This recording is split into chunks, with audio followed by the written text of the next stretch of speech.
J'ai déménagé dans un autre état, j'ai eu une promotion, et personne de ma famille ne l'a remarqué. Puis, ma tante a publié une photo de mon nouvel appartement. Soudain, ils se sont souvenus de moi et ont débarqué à ma porte. Maman a dit, tu pourrais le vendre pour aider ta sœur. Bien, commençons. Je m'appelle Leia et j'ai 28 ans. Je travaillais comme spécialiste clinique pour une entreprise médicale dans le Michigan et j'habitais à environ 30 minutes de chez mes parents. J'avais un appartement correct, une voiture fiable et un travail dans lequel j'étais plutôt bonne. Ma vie était correcte, je suppose. Ma famille se composait de mes parents, de ma sœur aînée Megan et de ses 2 filles. Megan avait 32 ans, 4 ans de plus que moi. Elle avait été mariée une fois, mais cela s'était mal terminé il y a environ 3 ans. Son ex n'était plus dans le tableau, donc il n'y avait qu'elle et les filles. L'aînée avait 6 ans et la plus jeune 4. C'étaient des enfants mignons, mais ils avaient beaucoup trop d'énergie. Megan dirigeait une boutique en ligne vendant des vêtements pour femmes. Elle travaillait à domicile, publiait des photos sur les réseaux sociaux et emballait les commandes. Parfois, elle gagnait bien sa vie, parfois moins. Cela semblait dépendre de ce qui était à la mode cette semaine-là. Tous les samedis, j'allais en voiture chez mes parents et je préparais le déjeuner pour tout le monde. Cela a commencé comme quelque chose de décontracté, il y a peut-être 2 ans, mais c'est devenu une attente. J'arrivais vers 10 heures du matin avec les courses, passais quelques heures dans la cuisine, puis nous mangions tous ensemble. Megan amenait les filles, et nous avions ce grand repas de famille. Cela ne me dérangeait pas vraiment au début. C'était agréable de voir tout le monde, et j'aimais cuisiner. Mais avec le temps, cela a commencé à ressembler moins à un choix qu'à une obligation. Un samedi à la fin de l'été, j'étais dans la cuisine de mes parents en train de faire du poulet frit et une tarte aux pommes. Le poulet grésillait dans la poêle et je venais de mettre la tarte au four. La cuisine sentait merveilleusement bon. Je suis allé dans le salon où tout le monde traînait. Mon père était sur le canapé en train de regarder du football. Ma mère courait après mes nièces qui couraient en hurlant et en jouant à un jeu que seule elle comprenait. Megan était assise à la table à manger avec son téléphone en train de faire une vidéo en direct pour les clients de sa boutique. « Salut tout le monde », ai-je dit. « J'ai des nouvelles. » Personne n'a levé les yeux. « J'ai été promu au travail », ai-je continué. « Ils vont faire de moi spécialiste clinique principal, et ils me transfèrent au bureau de Denver dans le Colorado. » Mon père a gardé les yeux sur la télévision. Ma mère a attrapé ma plus jeune nièce avant qu'elle ne puisse renverser une lampe. Megan parlait à son téléphone d'une promotion sur les robes. Je suis resté là 1 minute à attendre que quelqu'un dise quelque chose. Quelqu'un. Rien. Je suis retourné dans la cuisine et j'ai vérifié le poulet. Mes mains tremblaient un peu. Je me suis dit que tout allait bien, qu'il m'avait entendu et qu'il dirait quelque chose plus tard. Quand le déjeuner a été prêt, j'ai appelé tout le monde à table. Nous nous sommes tous assis et j'ai commencé à faire passer la nourriture. Le poulet avait l'air parfait, croustillant et doré. La tarte avait suffisamment refroidi pour être coupée. Alors, comme je l'ai mentionné plus tôt, ai-je dit, en essayant à nouveau, j'ai été promu. Cela s'accompagne d'une augmentation de salaire de 15% et d'une prime de relocalisation. Ma mère coupait du poulet pour mes nièces. Mon père remplissait son assiette de purée de pommes de terre. Megan a levé les yeux de son téléphone. Oh mon Dieu, les gars. J'ai gagné 2200 $ aujourd'hui. 2200 $ en une journée. Les visages de mes parents se sont illuminés immédiatement. C'est merveilleux, ma chérie, a dit ma mère, avec un large sourire. Ils ont passé les 10 minutes suivantes à parler de la boutique de Megan, de ses chiffres de vente, de ses stratégies, de ses projets d'expansion. Je suis resté assise à manger mon poulet et à ne rien dire. Léla, peux-tu nettoyer ce que les filles ont renversé sous la table, a demandé ma mère sans me regarder, et couper leur poulet en plus petits morceaux, s'il te plaît. Ils sont trop gros. Je me suis levé et j'ai pris des serviettes en papier. J'ai nettoyé le désordre sur le sol, puis j'ai coupé le poulet sur les 2 assiettes des filles en minuscules morceaux. Quand je me suis rassis, il parlait encore de l'entreprise de Megan. J'ai pensé à toutes les fois où je l'avais aidée. Noël dernier, j'avais passé 4 jours entiers chez elle à emballer des commandes pour sa boutique, des boîtes partout, des étiquettes d'adresse, du ruban adhésif. Mes mains étaient couvertes de coupures de papier à la fin. Il y a 3 mois, j'avais utilisé mes jours de vacances pour surveiller ces filles pendant qu'elles s'envolaient pour New York pour un défilé de mode. Une semaine entière de mes vacances gaspillées. Les filles étaient toutes les deux tombées malades cette semaine-là aussi. Donc, j'avais passé la plupart de mon temps à nettoyer après elles et à essayer de leur faire prendre des médicaments. Je n'avais jamais rien demandé en retour. Je le faisais juste parce que c'est ce qu'on fait pour sa famille, n'est-ce pas? Pourquoi dois-je toujours tout faire, avais-je demandé à ma mère une fois, il y a des mois. Megan a des enfants, Leia, avait-elle dit. Elle a besoin de plus d'aide. Tu n'as pas d'enfants, donc tu as plus de temps libre. C'était sa réponse à chaque fois. Après le déjeuner, tout le monde est retourné à ce qu'il faisait. Mon père est retourné à son match de football. Megan a commencé une autre vidéo en direct pour sa boutique. Ma mère a emmené les filles dehors pour jouer dans le jardin. J'ai nettoyé la cuisine toute seule, lavant la vaisselle et rangeant les restes. Personne n'a proposé d'aider. Quand j'ai eu fini, j'ai dit au revoir à tout le monde. Ma mère m'a fait une accolade distraite. Mon père a fait un signe de la main depuis le canapé. Megan était trop concentrée sur son téléphone pour remarquer mon départ. Je suis rentré chez moi en me sentant vide à l'intérieur. Quand je suis arrivé à mon appartement, je me suis assise sur mon canapé pendant un moment, fixant le vide. Puis j'ai pris mon téléphone et j'ai ouvert le groupe de discussion familiale. Il s'appelait l'équipe, même si ce nom me faisait grincer des dents. J'ai tapé un message. Je voulais juste vous faire savoir officiellement que je déménagerai à Denver le 15. L'entreprise s'occupe de la plupart de la logistique, mais je serai assez occupé à emballer des affaires au cours des 2 prochaines semaines. Je vous aime tous. J'ai appuyé sur envoyer et j'ai regardé le message apparaître dans la conversation. En 1 minute, tous les 3 l'avaient lu. Les petites coches sont apparues sous mon message. Personne n'a répondu. J'ai attendu 20 minutes. Toujours rien. Puis ma mère a envoyé une photo de mes nièces assises à la table de la cuisine en train de manger des parts de ma tarte aux pommes. La légende disait, ces anges apprécient la délicieuse tarte de tante Leia.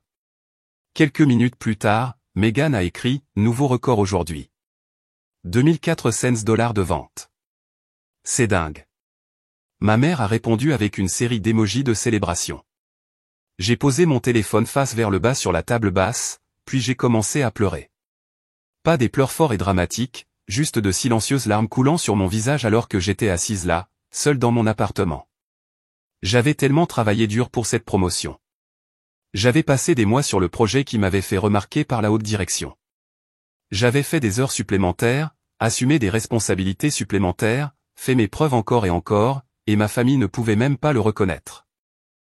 Ils ne pouvaient même pas faire semblant d'être heureux pour moi. Mais Megan avait gagné 2200 $ en une journée, et soudain, tout le monde était plein d'éloges et de félicitations. J'ai pleuré pendant un moment, puis je me suis lavé le visage et j'ai commencé à regarder des appartements à Denver en ligne. J'avais 2 semaines pour trouver un endroit et emballer toute ma vie. Au moins dans le Colorado, je serais loin des déjeuners du samedi, des réalisations ignorées et des demandes constantes de faire du babysitting, d'emballer des boîtes ou de couper du poulet pour des enfants qui n'étaient même pas les miens. Les 2 semaines suivantes ont été un flou d'emballage de boîtes et de coordination avec l'entreprise de déménagement. J'ai donné mon préavis à mon propriétaire, mis à jour mon adresse auprès de la banque et de mon employeur, et j'ai lentement regardé mon appartement se vider dans des boîtes en carton. Le matin du 15, le camion de déménagement est arrivé à l'heure. 2 gars se sont présentés et ont commencé à charger mes meubles. J'étais en train de sortir une boîte vers ma voiture quand mon téléphone a sonné. C'était ma mère.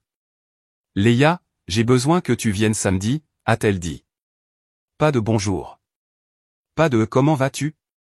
Juste directement à la demande. J'ai besoin que tu surveilles les filles. Megan a une réunion importante avec un fournisseur, et j'ai un rendez-vous chez le médecin ce jour-là. J'ai regardé le camion de déménagement garé devant mon immeuble, l'homme chargeant mon canapé à l'arrière. Maman, je pars pour le Colorado tout de suite. En fait, je t'en ai parlé il y a 2 semaines. J'ai envoyé un message dans la conversation familiale. Elle n'a rien dit pendant quelques secondes. Eh bien, je dois y aller. On parlera plus tard. Elle a raccroché. Je suis resté là, tenant mon téléphone, attendant que la colère ou la blessure ou quelque chose me frappe. Mais je me sentais juste fatigué. Vraiment, vraiment fatigué. 7 heures plus tard, alors que j'étais quelque part dans l'Iowa, mon téléphone a vibré. Un SMS de ma mère, qu'est-ce que tu veux dire que tu pars pour le Colorado? Je n'ai pas répondu. J'ai juste continué à conduire. Je suis arrivé à Denver tard dans la nuit et je me suis enregistré dans un hôtel. Le lendemain, j'ai regardé des appartements temporaires et j'ai trouvé un petit endroit meublé que je pouvais louer au mois pendant que je cherchais quelque chose de permanent. Ce n'était pas chic, mais c'était propre et proche de mon nouveau bureau. Ma première semaine au nouveau travail a été intense, de nouveaux collègues, de nouveaux systèmes, tout était nouveau. Mais j'ai aimé ça. Les gens ici ne me connaissaient pas comme l'aide ou la babysitter. Ils me connaissaient juste comme Leia, la nouvelle spécialiste clinique principale. 3 semaines se sont écoulées.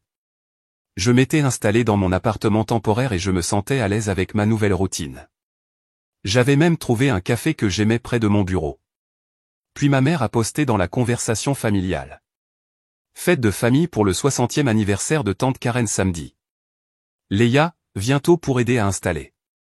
Probablement vers 13 h. La fête commence à 16 h. J'ai lu le message 2 fois. Pas peux-tu venir aider ou cela te dérangera-il? Juste en me disant de me présenter et d'aider comme si je vivais encore à 30 minutes au lieu de 1000 miles. Je n'ai pas répondu. Samedi est arrivé. J'ai passé la matinée à déballer plus de boîtes dans mon appartement et je suis allé faire des courses l'après-midi. Mon téléphone est resté silencieux jusqu'à environ 15 h. Puis il a commencé, d'abord un SMS de Megan, où es-tu? Puis ma mère, Leia. On attend. Où es-tu? Mon père, ta mère a besoin d'aide. Megan encore, sérieusement, où es-tu? C'est ridicule. J'ai mis mon téléphone en silencieux et je l'ai mis dans un tiroir. Ce soir-là, je l'ai sorti et j'ai vu 15 messages de plus. La plupart demandaient où j'étais. Le dernier de ma mère disait, tu es tellement égoïste. Tu as laissé tomber toute la famille aujourd'hui. Tante Karen demandait après toi et on ne savait pas quoi lui dire. J'ai regardé ce message pendant longtemps. Puis j'ai appelé ma mère. Elle a répondu à la première sonnerie. Où étais-tu? Sais-tu à quel point c'était embarrassant pour maman? J'ai déménagé dans un autre état il y a 1 mois. Silence. Je t'ai dit que j'allais déménager à Denver. J'ai envoyé un message dans la conversation familiale.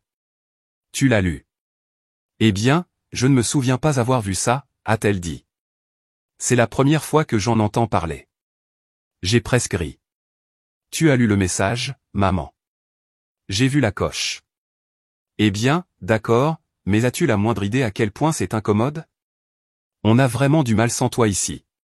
Le dos de ton père le dérange, alors je fais tout dans la maison, et Megan a besoin d'aide avec les filles tout le temps. C'est juste tellement plus dur maintenant. J'ai attendu qu'elle me demande comment j'allais, comment s'était passé le déménagement, si j'aimais mon nouveau travail, comment je m'installais. Elle ne l'a pas fait. En fait, en parlant de Megan, a poursuivi ma mère, elle essaie de développer la boutique. Elle a trouvé cette excellente opportunité de s'associer à un fabricant, mais elle a besoin de capitaux pour que ça marche. Je pensais que tu pourrais l'aider. Peut-être 5 ou 10 000. Tu viens d'avoir cette promotion et la prime de relocalisation, donc tu devrais avoir l'argent. Ma poitrine s'est serrée. Maman, je dois y aller. Quelqu'un est à la porte. Attends, au sujet de l'argent? J'ai raccroché. Je me suis assise sur mon canapé dans mon appartement temporaire à Denver, dans une ville où personne ne me connaissait, où personne n'attendait rien de moi, et j'ai réalisé quelque chose. Ma famille ne me voyait pas comme une personne. Ils me voyaient comme une ressource, une babysitter quand ils en avaient besoin, une cuisinière pour les déjeuners du samedi, une paire de mains pour emballer des boîtes à Noël, un portefeuille à ouvrir quand Megan avait besoin d'argent.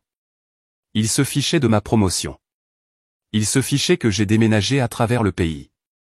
Ils n'ont même pas remarqué que j'étais parti avant d'avoir besoin de quelque chose de moi. Et quand je n'étais pas là pour le fournir, j'étais égoïste. Je l'ai laissé tomber. J'ai pensé à rappeler ma mère, à lui expliquer ce que je ressentais, à lui dire que j'avais besoin qu'il me voie vraiment comme leur fille et leur sœur, pas seulement comme quelqu'un qui pouvait faire des choses pour eux. Mais je savais déjà ce qui allait se passer. Elle me dirait que j'étais dramatique. Elle dirait que la famille s'entraide. Elle me rappellerait que Megan avait des enfants et avait besoin de plus de soutien. Ce serait la même conversation que nous avions eue une douzaine de fois auparavant, juste avec des mots différents. Alors, je n'ai pas rappelé. j'ai décidé sur le champ que j'en avais fini de tendre la main, fini d'expliquer, fini d'espérer qu'il réaliserait soudainement ce qu'il faisait depuis toutes ces années. 2 ans se sont écoulés. Pendant ce temps, je n'ai pas appelé ma famille. Je ne leur ai pas envoyé de SMS. Je ne leur ai pas rendu visite pour Thanksgiving, Noël ou l'anniversaire de qui que ce soit. Je n'ai envoyé ni carte, ni cadeau, rien. Et ils n'ont pas pris contact non plus, pas une seule fois. Ma vie à Denver était complètement différente. Je me suis lancé à fond dans le travail et j'ai été promu 2 fois au cours de ces 2 années, d'abord à spécialiste clinique principale, puis à directrice régionale.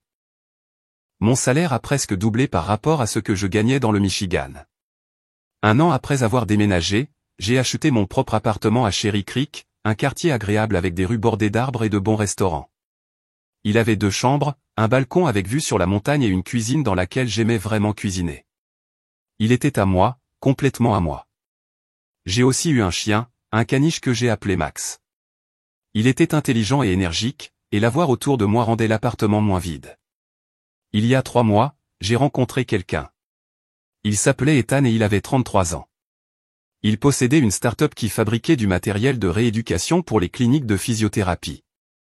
Nous nous sommes rencontrés dans un parc à chiens. Il avait un beagle appelé Charlie, et Max et Charlie se sont tout de suite bien entendus. Ethan et moi avons commencé à parler, et il m'a invité à prendre un café. Cela s'est transformé en dîner, puis en un autre dîner. Avant que je ne m'en rende compte, nous sortions ensemble. Un samedi après-midi, ma tante Madison est venue me rendre visite. Elle était la sœur cadette de ma mère, et elle avait toujours été différente du reste de la famille. Nous étions restés en contact au cours des 2 dernières années par le biais de SMS et d'appels téléphoniques occasionnels. Elle était la seule qui m'avait réellement demandé comment j'allais après mon déménagement. Madison est entrée dans mon appartement et a regardé autour d'elle avec de grands yeux. « Léla, cet endroit est magnifique. Tu t'es vraiment bien débrouillée. » Nous avons passé l'après-midi à rattraper le temps perdu. Elle m'a parlé de ses enfants, de son travail, de sa vie. Je lui ai parlé du travail, de Max, d'Ethan. Avant de partir, elle a demandé si elle pouvait prendre une photo de mon salon. « C'est juste tellement beau », a-t-elle dit. « Je veux m'en souvenir. » J'ai dit, bien sûr, sans trop y penser. Elle l'a posté sur les réseaux sociaux ce soir-là. Je l'ai vue plus tard quand elle m'a identifié. La légende disait, en visite chez ma nièce Leia dans sa belle maison de Denver. Elle a son propre logement, un merveilleux petit ami et une vie vraiment admirable. Tellement fière d'elle. J'ai souri en le lisant. C'était agréable d'avoir quelqu'un dans ma famille qui reconnaisse réellement ce que j'avais accompli. Mais ensuite, les commentaires ont commencé à affluer. Des proches que je connaissais à peine posaient des questions, dans quel quartier est-ce? Combien coûtent les appartements là-bas? Denver est-elle chère? Puis j'ai vu le commentaire de ma mère, si heureuse de voir notre Leia se débrouiller si bien. Nous sommes si fiers de tout ce qu'elle a accompli. Notre Leia, comme si elle avait été impliquée, comme si elle avait fait partie de ma vie ces 2 dernières années. J'ai fermé l'application et j'ai posé mon téléphone. Ce soir-là, Madison m'a envoyé une capture d'écran. Elle provenait de la conversation familiale, celle que j'avais quittée il y a 2 ans. Megan avait écrit, « Avez-vous vu le post de Madison? L'endroit de Leia a l'air cher, et elle a un petit ami qui possède une entreprise. Nous devrions nous renseigner sur sa situation financière. Elle pourrait être en mesure de nous aider maintenant. » Ma mère avait répondu, « Bonne idée. Je vais la contacter. » J'ai regardé la capture d'écran pendant longtemps. Bien sûr. Bien sûr. C'est pourquoi ils étaient soudainement intéressés. 1 heure plus tard, mon téléphone a vibré. Un SMS de ma mère, « Leia, ma chérie, ton père et moi tu nous manques tellement. Cela fait trop longtemps que nous ne t'avons pas vu. Comment vas-tu » Avant même que je puisse penser à répondre, un autre SMS est arrivé. Celui-ci de Megan, « Waouh, ton appartement a l'air incroyable. Je n'arrive pas à croire à quel point tu te débrouilles bien. Je suis si heureuse pour toi. » Puis un autre SMS, cette fois de ma mère à nouveau, « Nous aimerions beaucoup te rendre visite. Nous avons déjà acheté des billets d'avion. Nous arriverons demain à midi. J'ai hâte de te voir. Papa, moi, Megan et les filles. Ce sera comme au bon vieux temps. » J'ai lu les messages 3 fois. Ils avaient déjà acheté des billets. Ils arrivaient demain. Ils n'ont pas demandé si c'était d'accord. Ils n'ont pas vérifié si j'étais disponible. Ils ont juste décidé et me l'ont dit. J'ai appelé Ethan. Ma famille arrive demain. Ils ont vu une photo de mon appartement sur les réseaux sociaux, et maintenant ils s'envolent ici. Ils n'ont même pas demandé si c'était d'accord. Il est resté silencieux pendant un moment. Sois prudente, Leia. Les gens ne se présentent généralement pas après 2 ans de silence à moins qu'ils ne veuillent quelque chose. Je sais, ai-je dit. Je sais exactement ce qu'ils veulent. Veux-tu que je sois là demain? Non, je dois gérer ça moi-même, mais merci. Nous avons parlé pendant quelques minutes de plus, puis j'ai raccroché. Je me suis assise sur mon canapé avec Max recroquevillé à côté de moi, fixant mon téléphone. Demain allait être un désastre. Je pouvais le sentir.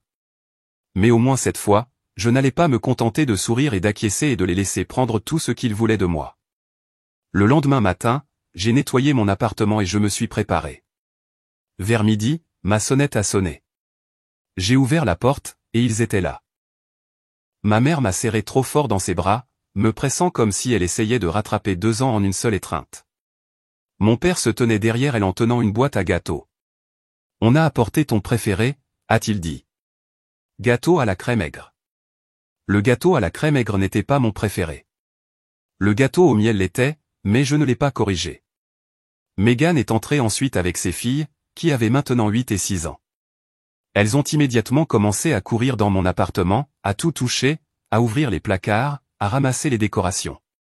Ma mère a regardé autour d'elle. C'est assez extravagant, n'est-ce pas? Ce n'était pas un compliment. Je suis allé à la cuisine pour préparer du thé pendant que ma famille s'installait. Quand je suis revenu au salon, mon père avait allumé la télévision pour un match de football. Les filles couraient partout, attrapant des choses sur les étagères et les jetant sur le sol. L'une d'elles a ramassé une figurine en verre qu'Ethan m'avait donnée. Elle était délicate, chère et significative. Repose ça, s'il te plaît, ai-je dit fermement. Elle m'a ignoré et a continué à courir avec. Repose ça maintenant, ai-je répété plus fort cette fois. Megan a levé les yeux de son téléphone. Elle joue juste, Leia, détends-toi. Je ne me détends pas pendant qu'elle casse mes affaires. Les filles, reposez ça et asseyez-vous sur le canapé. L'aînée a finalement posé la figurine, mais ensuite elles ont renversé un vase de fleurs sur la table d'appoint. De l'eau s'est répandue partout. Ça suffit, ai-je dit sèchement. Vous deux, asseyez-vous tout de suite. J'ai nettoyé l'eau, puis j'ai attrapé 2 livres sur mon étagère et je les ai tendus aux filles. Lisez ça sur le canapé. Pas de course. Ma famille m'a regardé comme si j'avais une deuxième tête qui avait poussé. Tu as changé, a dit ma mère. Megan regardait autour de l'appartement, observant chaque détail. Alors, cet endroit a dû coûter cher. Que as-tu versé pour la compte? Et quel est ton prêt hypothécaire? C'est privé. Ma mère a interrompu. On est juste curieux, ma chérie. Tu t'es si bien débrouillée. Je me suis assise sur la chaise en face d'eux. Pourquoi êtes-vous vraiment ici? Le visage de ma mère s'est transformé en une expression inquiète. Tu nous as manqué, ma chérie. Ça fait 2 ans. 2 ans de silence, ai-je dit. Pas un seul appel téléphonique. Pas un seul SMS me demandant comment j'allais. Mais vous avez vu une photo de mon appartement et soudain vous avez acheté des billets d'avion. Ce n'est pas juste, a dit Megan. On était occupés. J'ai 2 enfants, ai-je dit, et j'ai eu un grand changement de vie, un déménagement à travers le pays, 2 promotions, l'achat de ma première maison, dont aucun de vous n'a reconnu. Ma mère s'est penchée et m'a tapoté la main. Eh bien, on est là maintenant, et on a besoin de te parler de quelque chose d'important. Ça y était. Megan traverse une période difficile, a continué ma mère.